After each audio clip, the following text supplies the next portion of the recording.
In the gentle stillness of Quiet Pines Wildlife Center, nestled beneath the Arizona sun, an extraordinary friendship unfolded between two unlikely companions. This is Limba, a bobcat with the spirit of the wild in his eyes. And this is Kazuma, a tiny Fennec fox with endless energy and ears that could hear a whisper from a mile away. From the moment they crossed paths, their bond was unmistakable. They became inseparable friends, filling their days with endless games of hide-and-seek, playful wrestling matches, and chasing one another. At dusk, the two curled up side by side. But their perfect world was about to face the ultimate test. Limba was wild, and the wilderness was calling him home. What happened next? No one could have predicted.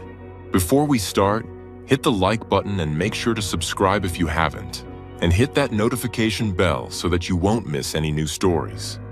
The Arizona sun beat down with an unforgiving intensity, baking the cracked earth and shimmering in waves above the asphalt. For most, it was just another sweltering Tuesday. But for the officers of the Arizona Game and Fish Department, it was the culmination of a month-long investigation into an illegal wildlife trafficking ring operating out of a dilapidated property on the outskirts of Tucson. Inside a grimy, windowless shed, the air was thick with the stench of fear and filth.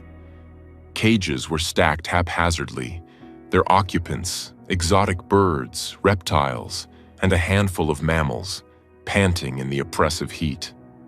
It was in this scene of despair that two tiny lives were about to intersect. In one cage, a bobcat kitten, no more than 6 weeks old, hissed weakly, his blue eyes wide with terror. His fur, meant to be a vibrant tapestry of spots and stripes, was matted and dull. He had been torn from his mother just days before, a commodity in a cruel trade. In another cage, just across the narrow, cluttered aisle, a baby Fennec fox with ears that seemed far too large for his tiny head trembled uncontrollably. He was a bundle of nervous energy and frantic yips, his body a testament to the stress he'd endured. He, too, was an orphan, destined for a life as an illegal pet. The raid was swift and efficient. The cages were carefully loaded onto trucks, a silent, somber parade of rescued souls heading towards a beacon of hope. The Quiet Pines Wildlife Center. Nestled in a secluded valley north of Phoenix, Quiet Pines was a sanctuary, a place of healing run by a team of dedicated rehabilitators. At its helm was Dr. Sarah Jenkins, a woman whose calm demeanor and gentle hands belied a fierce, unwavering commitment to the animals under her care. Two more coming in, called a young volunteer named Ben as the truck carrying the mammals backed up to the intake clinic. A bobcat kitten and a Fennec fox pup. Sarah nodded, her expression grim. Let's get them inside. George, can you prep the quarantine enclosures? George Peterson, a semi-retired veterinarian who volunteered most of his days at the center, was already on it. With the gentle patience that comes from a lifetime of caring for creatures great and small, he prepared 2 separate sterile enclosures. The protocol was clear. New arrivals, especially from unknown backgrounds, had to be isolated to prevent the spread of disease. The bobcat kitten was first. He was so small he fit in the palm of George's weathered hands. As Sarah conducted the initial examination, her touch was feather-light. He was dehydrated and malnourished, but miraculously, he had no major injuries. "He's a fighter," she murmured, administering subcutaneous fluids. "We'll call him Limba. It means spirit in a language I once studied. It seems to fit." Next was the Fennec fox. He was a whirlwind of frantic energy, his huge ears twitching, his black button eyes darting around the room. He was older than the bobcat, perhaps close to 2 years old, But he was emotionally fragile, a nervous wreck.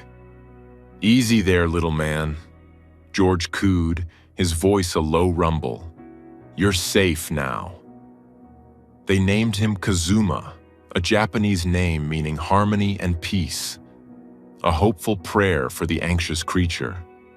For the first week, Limba and Kazuma lived in adjacent quarantine enclosures. They could hear and smell each other, two lonely orphans in a strange new world. Limba, once he regained some strength, would spend hours watching the hyperactive fox through the wire mesh. Kazuma, in turn, seemed to be the only thing that could momentarily distract Limba from the phantom ache of his missing mother. It was George who first noticed the connection. "Sarah, come look at this," he said one afternoon, pointing towards the enclosures. Limba was pressed against the side of his cage, his tiny paws reaching through the mesh. On the other side, Kazuma was doing the same, his long snout twitching as he sniffed at the bobcat's paws. There was no aggression, no fear, only a profound, unspoken curiosity. "They're lonely," Sarah said softly. "They've both lost their families. In a way, all they have is each other." After they were medically cleared, the question of their next placement arose. Typically, they would be housed with their own kind. But Quiet Pines had no other bobcat kittens or Fennec foxes at the time. The staff debated the risks. A predator and a potential prey animal together? It was unconventional, to say the least. "I've seen this before," George argued during a staff meeting. "Trauma bonding. They were rescued together. They've been through the same ordeal. Their bond might be stronger than their instincts right now." Sarah, ever the pragmatist, was hesitant but saw the logic in George's words. They decided on a trial. They would introduce them in a larger, neutral enclosure, filled with toys, hiding spots, and enrichment activities, and observe them constantly. The day of the introduction, the entire staff seemed to hold their breath. Ben gently opened the door to Limba's carrier. The kitten stepped out cautiously, his spotted body low to the ground, his ears swiveling to take in every sound. A moment later, Kazuma was released. He shot out of his carrier like a champagne cork, a blur of pale fur and enormous ears. He skidded to a halt in the center of the enclosure, saw Limba, and froze. Limba stared back, his head cocked. For a long, silent moment, the fate of their relationship hung in the balance. Then, Kazuma let out a series of excited yips and bounded forward. He stopped just short of Limba and bowed playfully, his bushy tail wagging furiously. Limba, instead of pouncing, responded with a gesture of pure kittenish delight. He chirped, a soft bird-like sound, and batted gently at Kazuma's nose with a paw, his claws carefully sheathed. From that moment on, they were inseparable. Their days became a joyous symphony of play. The enclosure, which had once seemed so large and empty to them individually, was now their shared kingdom. They invented their own games, a unique blend of feline stealth and canine exuberance. Hide and seek was a favorite. Limba, a master of camouflage, would melt into the foliage, only the twitch of his short bobbed tail giving him away. Kazuma, with his satellite dish ears, would stand perfectly still, rotating his head until he pinpointed the faint rustle of a leaf, and then pounce with gleeful abandon. Their wrestling matches were a sight to behold. Limba, even as a growing kitten, was already stronger, but he always seemed to know to be gentle. He would roll onto his back, allowing the much smaller fox to climb all over him, nipping and yipping. Kazuma, for his part, developed a particular fascination with Limba's tail. The short, stubby appendage was an irresistible target. He would stalk it with comical seriousness, his entire body wiggling before making a dramatic leap and grabbing it in his mouth. Limba would feign annoyance, letting out a low growl and turning to swat at him, but his heart was never in it. Limba had his own mischievous habit. When he was feeling particularly lazy, he would simply walk over to wherever Kazuma was resting and, with a casual air of feline entitlement, sit down on him.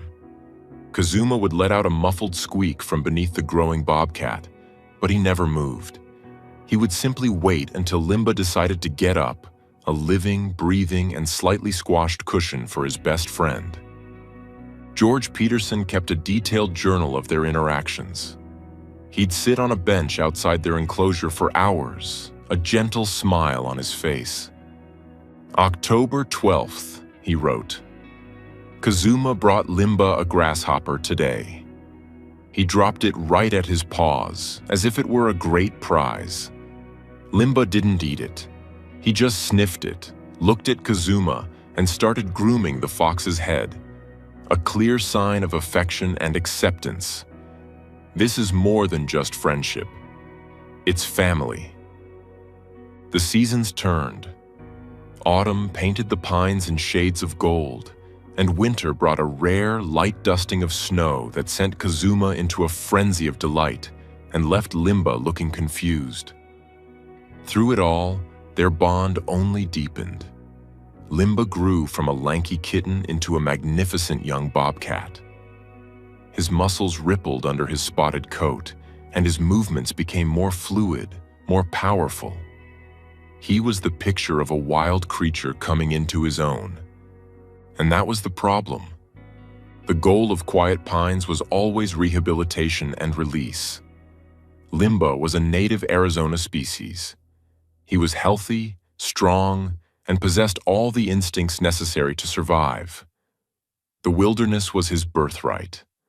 Kazuma, however, was a different story. As a Fennec fox, a species native to the deserts of North Africa, he could never be released in Arizona. He required a specialized habitat and a level of care that the wild simply couldn't provide. He was a permanent resident.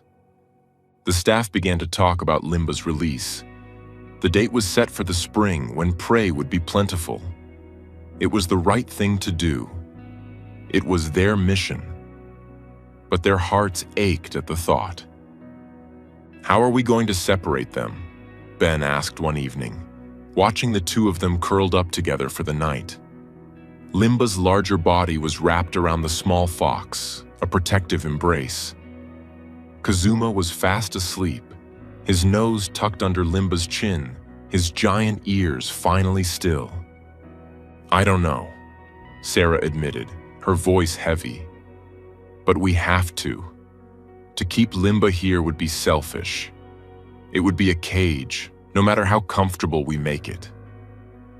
As the day of the release drew closer, the staff began the difficult process of preparing Limba. They minimized his human contact and started introducing live prey into his feeding routine to sharpen his hunting skills. The most painful part was the gradual separation from Kazuma.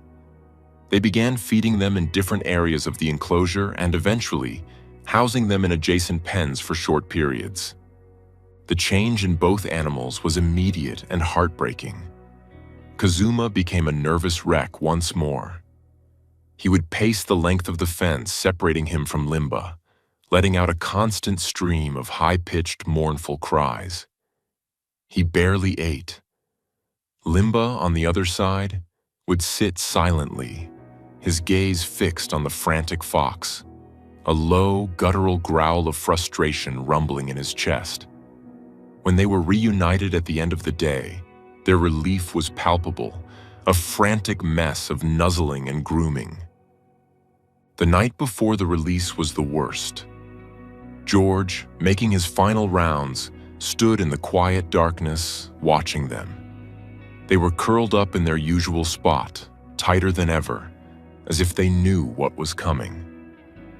A tear traced a path through the wrinkles on George's cheek. "I'm sorry, boys," he whispered. "I'm so sorry." The morning was cool and gray. Sarah handled the tranquilizer dart herself. Limba didn't fight. He just looked at her with his intelligent golden eyes, and then glanced at Kazuma, who was hiding in their den, trembling. As Limba succumbed to the sedative, Sarah felt a pang of guilt so sharp it took her breath away. They drove him deep into the Tonto National Forest, miles from any human settlement.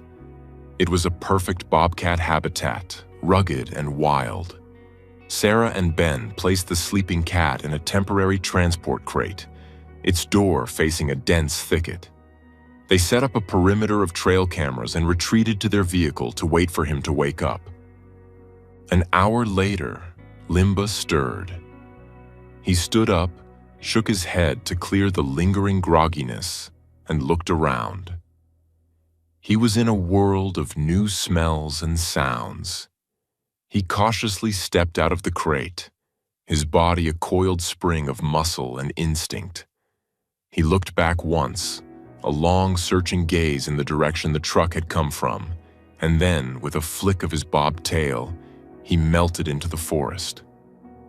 Back at Quiet Pines, a profound silence had fallen over the enclosure. Kazuma had finally emerged from the den. He walked to every one of their favorite spots: the hollow log, the sunning rock, the patch of soft grass where they wrestled. He sniffed the empty air, his ears drooping, his body language a portrait of utter desolation. He let out a single heart-wrenching cry, a sound of pure, undiluted grief that echoed through the Quiet Pines. The days that followed were agonizing for everyone. Kazuma refused to eat. He lost his vibrant energy, becoming a listless, furry ghost. He would spend his days lying by the gate, staring out at the path Limba had been carried down. The staff tried everything. They brought in new toys, special treats, even tried introducing him to a gentle older dog, hoping for a spark of his old self. But Kazuma wanted nothing to do with any of it. He was waiting. George would sit with him for hours, talking to him in his low, soothing voice. "He's not coming back, little fella," he'd say, his own heart breaking. "He's wild now. He's where he's supposed to be." Meanwhile, the trail cameras told a story of success. Limba was a natural. They had footage of him successfully hunting rabbits, navigating the rocky terrain, and scent marking his new territory. He was thriving. Sarah showed the footage to the staff, her voice filled with a forced brightness. "See, we did the right thing. He's happy." But was he? Months passed. Summer's heat gave way to the crisp air of autumn. Kazuma had settled into a state of quiet melancholy. He survived, but the spark was gone. The staff had almost given up hope of seeing the playful fox they once knew. It was a late afternoon in November when it happened. Ben was hosing down the pathways when he heard a sound from the woods just beyond the center's main fence. It was a familiar call, a sort of cross between a cough and a bark. A bobcat's call. He dismissed it at first. There were wild bobcats in the area. But the call came again, closer this time, more insistent. And then, from inside the enclosure, came an answering cry. A frantic, joyful series of yips. Ben dropped the hose and ran to the fence. His jaw dropped. Pacing just on the other side of the wire, his body leaner and more scarred than when he'd left, but his eyes unmistakable, was Limba. He wasn't just passing by. He was focused intently on Kazuma's enclosure, calling out, his body tense with purpose. He had come back. He had traveled miles, navigating unfamiliar territory, crossing who knows what dangers, all to return to this one specific spot. "Sarah, George, get out here. You are not going to believe this," Ben yelled, his voice cracking with emotion. Sarah and George came running. When they saw Limba, they stopped dead in their tracks, speechless.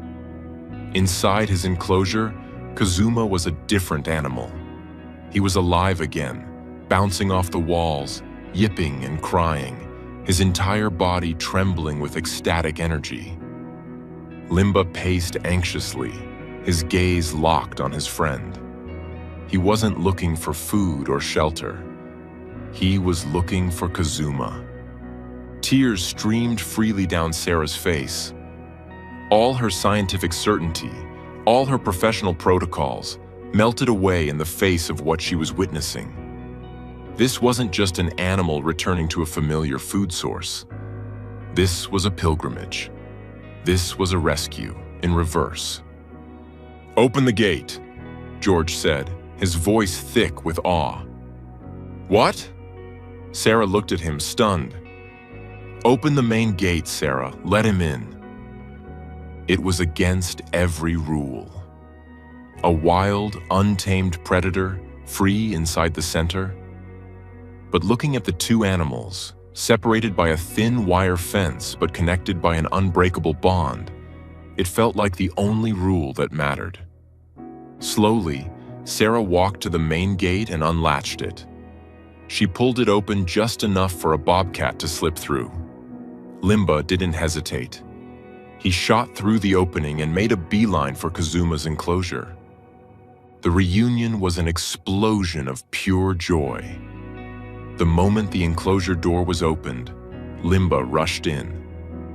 They met in the middle, a tangle of fur and happy sounds. Limba purred, a deep, rumbling sound that vibrated through the air while he rubbed his face all over Kazuma's. Kazuma, for his part, squirmed with delight, licking Limba's face and, of course, immediately grabbing his stubby tail. They wrestled and rolled and chased each other like no time had passed at all. The spark wasn't just back in Kazuma, it was a roaring bonfire. That evening, the staff held an emergency meeting. The evidence was irrefutable. Limba had not just survived in the wild, he had chosen to leave it. He had chosen his friend. "We can't keep him caged," Ben said. "It wouldn't be right." "And we can't send him away again," George added, his voice firm. "It would be cruel." It was Sarah who came up with the solution, an idea as unprecedented as the friendship it was meant to serve. "We won't cage him," she announced. "He's a wild animal. He deserves his freedom, but his home is clearly here, with Kazuma. So we'll give him both." The next week, a local contractor, moved by the story, volunteered his time to build something unique. In the side of Kazuma's enclosure, they installed a specially designed one-way door, a bobcat entrance. It was large enough for Limba to pass through easily, but it led out into the wider world. He could come and go as he pleased. And so, a new, extraordinary chapter began at Quiet Pines Wildlife Center. Limba resumed his life as a wild bobcat. He would leave for days at a time, his instincts calling him to the hunt and the solitude of the forest. The staff would track his movements on the cameras, watching him live the life he was born for. But he always came back. He'd return, sometimes sleek and well-fed from a successful hunt, other times tired and muddy, and slip through his special door. And the first thing he would do every single time was find Kazuma.